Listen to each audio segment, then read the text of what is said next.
كل سنة وانتم طيبين. احنا عاملين النهارده كحك وبسكوت وانت وبتفوق. كل سنة وانتم طيبين وعيد سعيد عليكم يا رب. غبت عليكم، ما سألتوش عليا، صح؟ ما افتقدتونيش، ما دورتوش بقى ومشيتوا كده وتدوروا عليا وتقولوا راحت فين راحت فين وكده، صح؟ كل سنة وانتم طيبين يا بنات، يا رب تكونوا بخير وبصحة وبسعادة يا رب. عارفة ان انا بطول، بس والله غصب عني يعني اوقات بيجي على الواحد كده فترات معينة، رجعت الدروس والعيال ومش عارف ايه، ليلة كبيرة كده قوي حضرتك. بدأنا اليوم كده بيوم الجمعة الجميل ده، عملت بخور ومش عارف ايه وظبطت الدنيا، ودخلت وقفت في البلكونة كده شم هوا نقي ونضيف. بعد كده بقى دخلت ان انا اعمل فطار، طبعا كالمعتاد، طبعا طالعين بقى من العيد كل حاجه بقى لطيفه وجميله، والكحك والبسكوت موجود. اللي يقول لك عايز فطار قولوا له اجري هات لك كعكتين وبسكوتين واقعد ما اسمعش صوتك. عملت هنا شاي بلبن بس يا توتي. استني، عملت شاي بلبن وعملت كعك وبوتيفور، جبت كعك وبوتيفور وبسكوت. عندنا احنا يا بنات، بس يا توته عندنا احنا بنقول كعك. في بلاد كتيره بيقول عندنا بنقول كحك، في بلاد كتيره تانية بيقولوا كعك. عملت بقى شاي بلبن وجبت بقى قعدت اسقسق بقى، مع اني مش من طبعي السقسقه، بس قلت اجرب برضو، ما عرفتش اسقسق يا ولاد. جربت ان انا هنا كنت داخله بقى على اساس ان انا، بس يا توته، ان انا اطلع الصيفي خلاص، واتشجعت وخدت جرعه نشاط. مش انا قلت بس خدت جرعة نشاط وخلاص ان انا هطلع الصيفي، وانا في طريقي للصيفي ان انا اطلعه لقيت الدنيا مطرت. مش بايدي سيادتك والله. هنا طلعت الحاجة، انا بعين اللعب والحاجات دي لما بكون بعاقب ولادي بعينها تحت السرير عشان ما يعرفوش يجيبوها. انا ام شريرة انا عارفة. هنا جبت الشرشوبة وحاطه فيها كلور ومش عارف ايه وشوية معطر كلور يا بنات، اللي هو نقطة كده يعني تطهر بس مش اكتر. وبمسح تحت السرير حلو قوي وبسيبه بقى ينشف براحته، على ما اقعد بقى اطلع الصيفي واظبط دنيتي وارتب الهدوم تاني واروح مدخلها. طبعا الشنط زي ما انتم شايفين مكان العزال متفرتكه، فانا قلت اظبط الدنيا وهجيب شنط جديده ان انا الم فيها حاجتي بقى عشان تبقى نظيفه ومقفول عليها تحت السرير. فزي ما قلت لكم انا قاعده بقى برتب وبطلع بقى الهدوم اللي صغرت على ليان الشتوي اللي ان شاء الله الشتاء الجاي تنفع فريده. فانا بطبقها وبحطها على جنب. الهدوم الكبيره على عمر ابني بطبقها واحطها، حاجات زي كده، لان انا ساعات بشتري لولادي في السيل بتاع الصيف وبتاع الشتاء وكده، فممكن لو قطعه لقيتها حلوه وتمنها كويس بجيبها وبعينها للشتاء اللي بعده. احنا طبعا عارفين ان وقت السيل الحاجة ام 200 ممكن تبقى ب100، فانا ساعات كتير قوي بتبقى في حاجات حلوة جدا لقطة بلاقيها بسعر كويس فبجيبها وبعينها، حتى لو كبيرة بجيبها وبعينها برضو، ان ربنا احيانا هتتلبس. وان شاء الله يعني باذن الله ربنا يدينا العمر والصحة ونجيب لعيالنا اللي نفسهم فيه يا رب. طبعا فريده كانت فرحانه بقى وانا بغير لها كده وعماله تقيس وتقلع وتلبس. لما لقيت الدنيا مطرت رحت لما وعينه وخلاص ورجعت في كلامي، قلت بقى يعني هطلع الصيف والشتوي بره، الجو برد ومش طالبه بصراحه. رحت قايمه قلت اهدي اعصابي واروق اعصابي، ورحت برضو ايه عامله اللي انتوا شايفينه ده. شربت قهوه باللبن ورحت مطلعه لي بقى ايه الحاجات اللي انتوا شايفينها دي. بس يا توته الحاجات دي سهلة قوي، لو الواحد جعان عايز ياكل حاجة يتسلى جنب مج القهوة ولا كده تبقى سهلة كده ولذيذة وسريعة، بس بتخن قوي قوي يا عيال والله العظيم. كان عندي بقى شوية خضار، يعني خضار على فاكهة على مش عارف ايه على حاجات للبيت. بصوا انا لما بجيب مثلا حاجات ممكن انزل في اليوم مثلا مرتين تلاتة اجيب، طبعا ده ارهاق عليا بس عشان اقدر اشيل طلباتي، لان انا فيها طبع وحش قوي. ساعات مثلا اتزنق في اسبوع او اتنين اكفي البيت بالحاجات اللي موجوده، وفجاه الاقي البيت فضي وانا مش واخده بالي، فما بقدرش ان انا اشيل اكياس كتير، فبنزل مثلا اجيب كذا وارجع اجيب. فاهمين الفكره؟ وده مش حاجه كويسه ومش بشجع حد انه يعمل كده بصراحه. هنا بقى كنت بفضي الخضار مكانه، لقيت خياره وطلع لها خيارايه صغنونه كده. فكنت بوريها لكم. هنا بقى كنت بجمع بقى الحاجات دي، اللي هو البتنجان واحطه في البتاع بتاعته. البتنجان كان حلو قوي قوي يا بنات، محشي يبقى تحفه. وبصوا يعني طري قوي، طري من جوه كده جميل، يبقى في المحشي حلو قوي قوي. وفي الدحرجه كده اللي هو بيبقى احنا عندنا اقول لك مدحرج كده في الزيت، اللي هو بشقها وبدحرجها دي بيبقى طعمه روعه. بس للاسف بقى عندي اعضائي عندي فيها مشاكل. معدتي بتحتم عليا ان انا ما اكلش الحاجات دي دلوقتي. جبت الجزر كان مسكر وزي العسل. ما مش قادره اقول لكم اسعار لان بجد مش فاكره، لان لما بكون متلهوجه مثلا يقول لي بكذا وبنسى بقى بعد كده. المهم يا ستي جبت ليمون. الليمون اللي انا فاكراه ان الليمون كان نص كيلو ب15. شفتوا بقى عشان تعرفوا ان في حاجه علقت في دماغي. جبت طماطم، وانا لما بيكون عندي خضار يا بنات طماطم او اي حاجه بطلع القديم بره يعني زي ما انتم شايفين كده، واحط الجديد واحط القديم فوقه عشان اسحب القديم الاول. لو سبت القديم هيفضل يبوظ معايا وانا مش واخده بالي. الفلفل الاحمر الحته اللي باقيه ده اللي انتم شايفينه ده جميل بشكل رهيب في الاكل، حلو قوي يا بنات. جبت عرض المناديل ده اللي هو 4 اكياس مناديل، ده كان ب25 جنيه. وجبت علبه الوايبس دي كانت ب25 جنيه، 500 منديل وعليها تقريبا مش فاكره كام منديل كده هديه، بس يا توته. واخيرا بقى افتكرت، مش هقول لكم لقيتها، افتكرت الفرش ده عشان انضف البوتاجاز. فريده، علشان انضف البوتاجاز بتاعي، لان بجد انا عايزه اعمل له حمله نظافه اظبطه، وان شاء الله هعملها معاكم. انا موضوع الغضروف ده يا بنات هو اللي بيعجزني. ده بقى الصابون ده بتاع المواعين، لو لقيتوه ما تجيبوهوش، وحش جدا يا بنات. اللي جبته المره اللي فاتت كان حلو قوي، انما ده بجد وحش وحش وحش. لو لقيتوا ده اوعوا تجيبوه، هتخسروا فلوس كتير في الارض. 30 جنيه ما استفدتش بحاجه. التاني كان ب35 بس كان حلو قوي.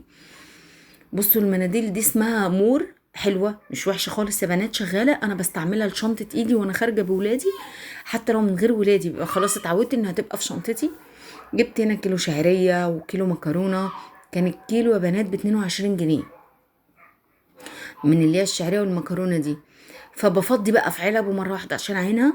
العلب دي يا بنات لما بلاقيها متوسخه انا بغسلها لما بتفضى، او لو مش محتاجه بلمعها من بره. شويه الحبهان دول تقريبا كانوا ب22 جنيه، حاجه زي كده، انتوا متخيلين؟ 24 جنيه كمان مش 22 جنيه.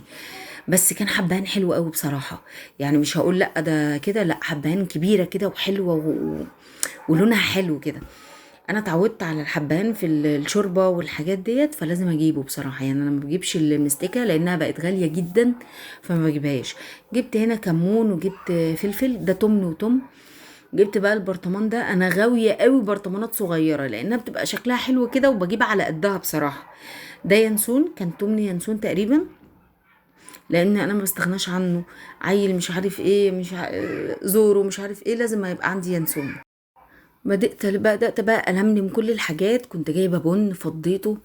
بصوا بصراحة لما بجيب حاجات واكون تعبانة واروح ركنها اقول ايه هخلص واعملها، فجأة بدخل المطبخ بحس ان الكركبة هتبلعني، بجد ده حقيقة. بصوا ساعات مثلا ابقى كسلانة واقول دلوقتي اعملها مش عارف ايه، طب هعمل مش عارف ايه وهعملها، او هقعد على التليفون اشوف مش عارف ايه. قعدة التليفون دي ممكن تاخد منك بدل ال10 دقايق اللي انت كنت ناوي عليهم تاخد ساعتين. فلما تجيبي حاجة على طول وضبي الدنيا وظبطيها علشان ما تحسيش باللي انا حسيت بيه ده، بصراحة احساس وحش جدا. ظبطت حاجتي ولميت كل دنيتي. هبدأ بقى ان انا ادخل على التلاجة اللي هي اصلا عايزة تتغسل، يعني بجد التلاجة عاوزة تتغسل. بس انا مش عارفة، هو تقريبا ظروف شغلي مع الولاد مع مش عارف ايه، انا بحاول ما اقصرش في كل الاتجاهات. يعني انا بحاول اجمع دنيتي بين هنا وبين هنا وبين هنا، ان انا ما اقصرش في مذاكرة ولادي، ان انا ما اقصرش في نظافة بيتي، ان انا ما اقصرش في شغلي. بحاول بصراحة، واول مرة في حياتي اشتغل، فبحاول ان انا الم كل الخيوط في ايدي. ربنا يقوينا ويعيننا يا رب. هنا بقى كانت الشوكولاتات دي، لان انا كنت ببيع شوكولاتات قبل العيد وكده، فاتبقى اللي هو الايه اللي هي الشوكولاته دي السوداني بالشوكولاته. فانا بصراحه مش خساره في ولادي، عينتها لهم. وانا اصلا ما كنتش ناويه ابيعهم بصراحه، لان انا ولاد عايزينهم وكده، فانا ما كنتش ناويه ابيعهم، بس انا كنت سايبها لهم على العيد. كان 4 اللي هي شيكوبوني دي و4 اللي هو السوداني، فضيتهم هنا في البونبونيره. وهطلع بقى ايه حاجات زي كده، يعني ايه يعني بقت تفضى، امليها. يعني مش عارف احتاج حاجه معينه احط فيها كده، يعني بحب احطها قدام ولادي. بس لما بلاقيهم بيزيدوا في موضوع الحلويات والسكريات بشيلها، بعمل ان انا خبيتها يعني او انها فضيت بس. فهي شكلها حلو قوي عاجبني. هنا بقى كنت بدأت ان انا اطلع حاجات العيد. انا ما طلعتش حاجة العيد قبل العيد يا بنات خالص، لان انا كنت في دوامة كبيرة جدا، فبصراحة ما عرفتش. فدوقت حبايبي والناس اللي حواليا، مامتي لما جاتني الكلام ده. النهارده ازيكم يا جماعه؟ النهارده انا عامل بطاطاي وكحك وبسكوت. يعني انت اللي عامل كل الحاجات دي انا اللي عاملها. ذمتك؟ بذمتي اهو. خليها تشوف حلو. الطبق ده. وريهم ايه؟ فمش تقول لهم كل سنه وانتم طيبين؟ لا كل كده غلط. سنة كل سنة وانتوا طيبين. شاطر. انت اسمك ايه بقى؟ عرفهم على نفسك. انت اسمك ايه؟ اسمي عمر. واحنا بنعمل ايه دلوقتي؟ بنعمل كحك وبسكوت وبطفول عشان ندي الناس. يعني مش هندي الناس نعايد عليهم يعني؟ ايه رايك؟ حلو. حلو. انت دقته طعمه ايه؟ طعمه حلو. قولي يا لين، عايزه تقولي ايه؟ عايزة زي ما هما ايه. زي هو ما قال. طب استني ده عمر اهو. قولي له يا لين. كل سنة وانتوا طيبين. احنا عاملين النهارده كحك وبسكوت وانت وبطفول. وانت ايه؟ انت قلت لهم خلاص. كل سنة وانتوا طيبين. طيب شاطر يا عمور. هنعمل دلوقتي قهوة وشاي كمان وهنصوره. كل سنة وانتوا طيبين. وهنعمل لب كده هما مش شايفينك. كل سنة وانا عايزة اقول كل سنة وانتوا طيبين. بس ونعمل دلوقتي شاي وقهوة. ماشي. نيجي بقى للأكلة اللي بتنزل قلبي مش معدتي. بعمل كفتة رز بالجمبري. احنا عندنا مشهورين بيها، والبورسعيدية والضمايطة عارفين الحاجات اللي انا بقوله ده كويس قوي. ده رز بيطحن، انا بحطه بشكل عشوائي لان احنا اتعودنا عليها فمبقناش نحط بكميات. رز بيطحن. طب افضل وسيله ان انت تطحن الرز ويطلع حلو ازاي؟ اللي هو بيتنقع حوالي ربع ساعه، رز مصري عادي، وبعد كده بتبداي تنشفيه بيبقى مندي وتطحنيه. هنا حطيت ايه بقى؟ الرز عليه خضره، خضره مشكله، وعليه شويه الجمبري، وعليه ملح وكمون وفلفل اسمر وتوم وبصل، يعني فصين توم وبصله صغيره. كل ده بتفرم، وبعد كده بتعجنيها عادي جدا كانك بتعجني عجينه. وبعدين احنا بنعملها اسمها كوبيبه. بتحط الميه على النار وبتبداي تهدي النار عليها وبتبلي صوابعك ميه. ده يا جماعه طريقه ماما. يعني انا طلعت واتولدت وكبرت على نفس الطريقه اللي انتوا شايفينها دي. ماما بقت توطي النار وتبل ايديها من الحله من الميه، تندي ايديها عشان العجينه ما تلزقش فيها، وتروح مسقطاها في الميه كده. في الناحيه التانية يعني هعمل معاكم واحده والتانية، والجنب التاني ماما كانت تبقى حاطه الايه. يعني انا والله بعمل لكم الطريقه زي ماما ما كانت بتعملها. يعني في اكلات كده ما بحبش اجود فيها، بس عشان انا معدتي تعبانه وكده، ربنا يشفيني ويشفي كل مريض يا رب. هعملها بطريقه خفيفه شويه. هي نفس الموضوع، بس قللت بصل وقللت توم عشان ما تتعبنيش وتعمل لي يعني ايه، تنفخ لي معدتي وكده. هنا يعني بيبقى القرص صغير كده، مبقاش رقيق قوي ولا تخين قوي، عشان لو تخين قوي هيتخين قوي هيتخن، ولو رقيق هيتكسر في الميه. في طاسه حطيت يعني شويه زيت، وقطعت بصلايه هبدا ان انا احمرها، اللي هي الصياديه يا بنات. هبدا احمرها، بس خدي بالك لان في فرق بين اللون البني وفي فرق بين المحروق. لو اتلسعت منك هتتحرق وهتمرر، هتدي لون مر، طعم قصدي مر ولون غامق. بس بقطع هنا البصله بصله متوسطه عادي على حسب انت عايزاها ازاي. انا ما كنتش عايزاها تبقى غامقه، عايزاها تبقى فاتحه. هي خدت كده اللون اللي انا عايزاه. هقطع طماطمايه عليها، لو عايزه تحطي معلقه صلصه حطي براحتك، برش رشه ملح ورشه كمون، وممكن تحطي فلفل عادي، بس احنا عندنا بنحط بهارات مكلفه كده على بعضها. بس انا حطيت ملح وكمون بس. وهحط في الميه بتاعتها فلفل، مفيش مشكله. يعني بطحنهم كده بدور المعلقه. زمان بقى كانت ماما بتدقها في الهون الخلطه دي عشان تبقى ناعمه، ما تبقاش عامله في قلب البتاع وفي قلب الاكل يعني. وفي ناس كانت بتاخد شويه ميه من بتاعه الكوبيبه دي وتحطها عليها في الخلاط وتضربها عشان ما تبانش. انا بصراحه مش فارق لي، لان الميه دي انا مش هستعملها، فبطلع منها الكوبيبه وخلاص وانتهينا. طعمها حلو بالنسبه لي، ممكن مع ناس كتيره وتشوفها عك، بس انا بحبها جدا جدا.